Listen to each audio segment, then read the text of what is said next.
Hello, friends. Welcome to Miss Debbie's Storytime. Coco and Clara and I are here to enjoy a really fun book with you. And it is about a bear. A big bear. Coco, why is Clara's ear over your face? Can you see Coco's face? Coco, what's wrong? Coco's afraid of bears. Oh, I didn't know that, Coco. I'm sorry. But it's okay. This is just a book about bears. It's a book about a bear who's afraid of something. A book about a bear who's scared. Just like you, Coco. It's okay. You can come out from underneath Clara's ear. See? We're here with you and we're going to make sure you're safe, right, friends? That's perfect. Thank you so much for your help. Who is ready to get started and read our book called I'm Not Scared, You're Scared? And this book is written by Seth Meyers. And this book is illustrated by Rob Sayeg. Here we go. I'm not scared, you're scared. What is he running from? What is that big bear running from? That's right, a butterfly.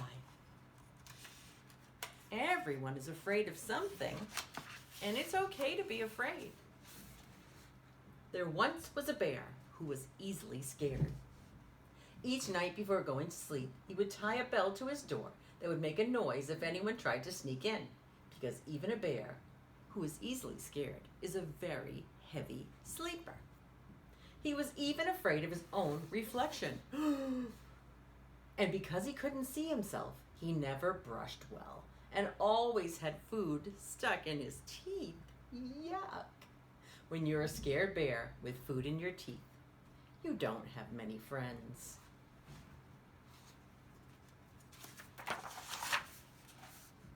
Bear had one, Rabbit. Rabbit was never scared. She read scary stories. She slept with her door wide open. And she brushed her teeth while hanging from a tree branch by her ears. This gave her very strong ears. Look at her brushing her teeth while hanging from a tree branch. She's brave. One day, Rabbit made an announcement. Bear, we are going on an adventure. Bear suggested that instead of going on an adventure, they could read a book about adventures. That way, if anything goes wrong, we can just close the book. Rabbit looked at her friend and asked, Bear, are you scared? And Bear replied, I'm not scared, you're scared. And with that, Bear walked past Rabbit and out the front door. Bear stopped to make sure they had everything they needed. Do I need a bike helmet? Bear asked. No, said Rabbit. Do I need oven mitts? No, said Rabbit. Do I need bear repellent spray? You're a bear, said Rabbit. Silly bear. After walking a while, they came to a small stream. It looks deep, said Bear. It's not deep, said Rabbit. It looks cold, said Bear. It's not cold, said Rabbit. It looks like it's filled with fish who have very sharp teeth, the kind of fish who would like nothing more than to nibble at the ankles of a delicious bear. Rabbit looked at her friend and asked again, Bear, are you scared? And Bear replied once again, I'm not scared, you're scared. And with that, Bear walked along the stream until it narrowed enough that he could step over it. There he found Rabbit, who had fallen asleep, waiting for him. After a bit longer, they came to the edge of the woods. It looks dark, said Bear. It's not dark, said Rabbit. It looks spooky, said Bear. It's not spooky, said Rabbit. It looks like it's full of trees that are going to fall down and bonk us on the head, said Bear. Rabbit looked at her friend and said, Can you guess what Rabbit said to her friend Bear? Bear, are you scared? And Bear replied, I'm not scared, you're scared. And with that, Bear, realizing he would do anything to avoid the dark and spooky woods, walked to the road where he waited for the bus. The bus picked him up and drove him all the way around the forest. When he got to the other side, he woke up Rabbit, who once again had fallen asleep waiting for him. Rabbit's a good friend. They walked some more until they came to a mountain. "It looks high," said Bear. "It's not high," said Rabbit. "It looks slippery," said Bear. "It's not slippery," said Rabbit. "It looks like one of the rocks will fall and roll and land on my paw," said Bear. Rabbit looked at her friend and just had to ask, "Bear, are you scared?" And Bear replied, "I'm not scared. You're scared." Do you think Bear is scared? I think Bear is scared too. But is Rabbit his friend helping him? You're right. Rabbit is helping him. Rabbit is there to help Bear. And with that, Bear realized he would do anything to avoid the high and slippery mountain, walked to the nearest train station. The train took him halfway around the mountain to an airfield. At the airfield, Bear bought a ticket on a helicopter that flew him to the top of the mountain and dropped him off next to Rabbit, who, no surprise here, had fallen asleep. "Rabbit," said Bear, waking her up, "should we go home?" "I'm not going home," said Rabbit, and she bounced off with Bear following behind her. After a bit more walking, they found themselves at one side of a long rope bridge. Bear stopped. "It looks rickety," said Bear. "It might be a little rickety," said Rabbit. "It looks old," said Bear. "It might be pretty old," said Rabbit. "It looks like the boards might break if you were heavy enough," said Bear. Agreed Rabbit. Rabbit looked at her friend and said, "Bear, are you scared?" And Bear took a deep breath and said, "Yes, yes, Rabbit, I am scared. I was scared of the river, I was scared of the forest, and I was scared of the mountain. But I am the most scared about this long, old, rickety bridge." And with that, Bear turned around and headed home.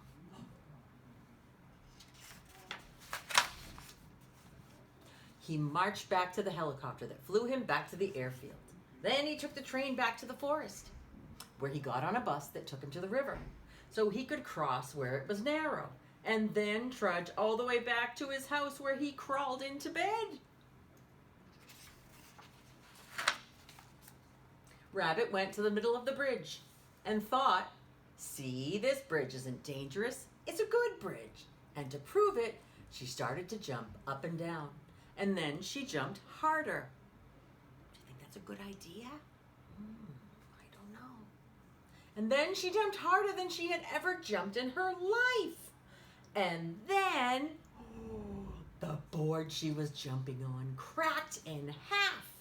And Rabbit fell right through the hole in the bridge. Lucky for Rabbit, she had very strong ears. But she knew she wouldn't be able to hold on forever. And because of this, Rabbit, for the first time in her life, was scared. Now, Bear and Rabbit hadn't noticed, but throughout their journey, they had been followed by a small bird. Have you seen the bird on the pages we've read? There it is. Bird realized she had to get help, so she flew as fast as she could all the way to Bear's house. Bird flew in Bear's window and started chirping as loud as she could, but Bear didn't wake up because even bears who are easily scared are very heavy sleepers. Bird was about to give up when she saw the bell on the doorknob. Ding, ding! Bear jumped out of bed to hear Bird yell, "Rabbit has fallen through the bridge and needs your help!" And in that moment, Bear felt something he had never felt before. Courage. That means Bear was brave and he wasn't afraid. He was so worried about his friend that instead of staying home where it was safe, he ran out the door faster than any bear had ever run before. Pew! When Bear reached the stream, he ran right through it. It only came up to his ankles. When he came to the forest, he ran right through it. It was only 3 trees. And when he came to the mountain, he didn't even think about taking a train and a helicopter. He just climbed up it. It wasn't very high. Meanwhile, Rabbit now was hanging with only one ear. She could feel it slipping too, and just as she lost her grip,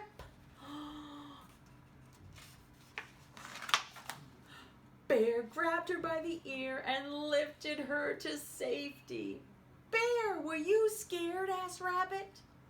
And Bear said with pride and honesty, "Rabbit, I was scared." "I was scared too," said Rabbit. And Bear smiled and said, "Sometimes it's okay to be scared."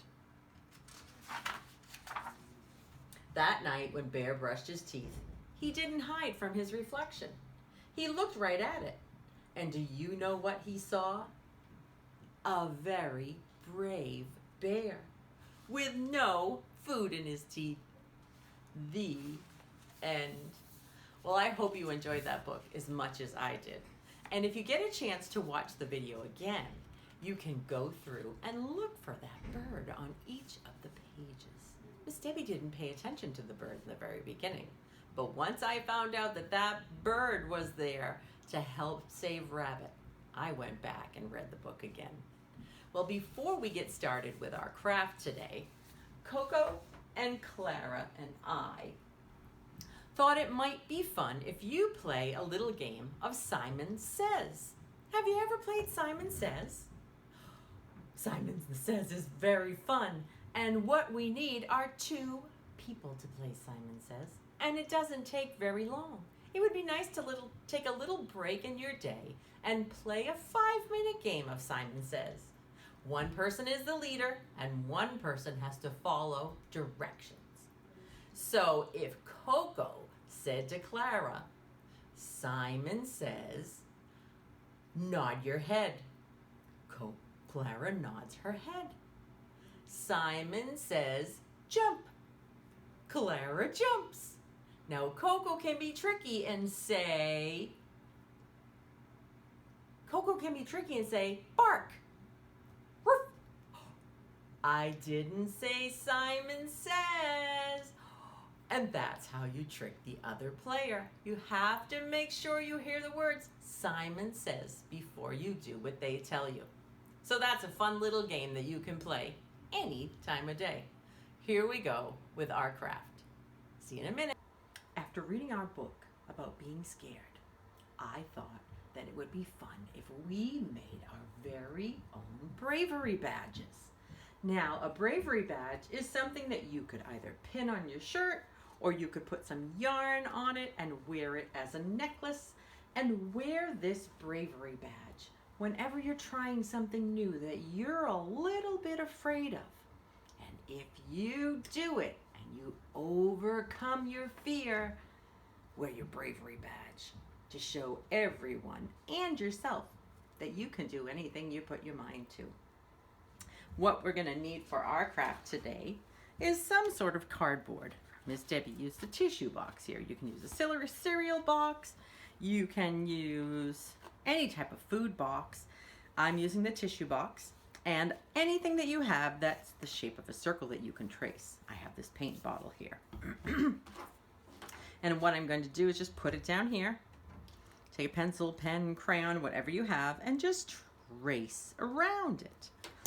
Now, what you're also going to need is a piece of colored paper, color that you like, that you could use for the face of your bravery badge. If you don't have colored paper, you can use a marker or a crayon to color this over, or you can just simply keep it the color that it is. But if you are using paper, I thought it was helpful just to put the paper underneath what I'm cutting. And then, of course, you're going to need some scissors. So I'm going to hold on to this, and if you need help with the cutting, please ask a parent or an adult to help you with that. And I'm just simply going to cut around the circle that I traced. If you want to make your bravery badge a different shape, go right ahead. It doesn't have to be a circle. You can make it in the shape of a square or a diamond, anything that you want. This is your bravery badge. Okay, so now I have my cardboard. Makes it a little bit thicker and it can stand up to all of those times that you are brave and you have to wear your bravery badge. Now you're going to need glue or a glue stick. I'm just simply going to rub that around here. And then take the color paper that I chose and put it on top. Now comes the fun part. You get to decorate. I thought it would be fun to decorate mine with stickers. If you want, you can color a picture on your bravery badge. Maybe you can make a picture of yourself with a cape or something like that to show that you are brave. What I also did is I got a hole puncher, but you don't need a hole puncher. You can have a parent put a hole through your badge with scissors very gently, and you can wear your badge as a necklace. Otherwise, you can keep it like this and put a safety pin through it and wear it on your clothing. I'm going to simply use stickers like I did before and just decorate my bravery badge. Just decorate my bravery badge just like that. Now, you can also use some ribbon. If you have some ribbon lying around the house, you can cut this into pieces here. Cut it into 3 pieces. You can do as many as you want and whatever color you'd like. And then, with the help of an adult, if you want to curl your ribbon, you can do that and make little curlies. You're going to need an adult to help you with that because I don't want anybody to get hurt. And that's what I did to make these little curly ribbons hang from my bravery badge. And then all I did was flip it over, put a little glue on the back, and just stretch out my ribbon a little bit. And I lay it down just like that.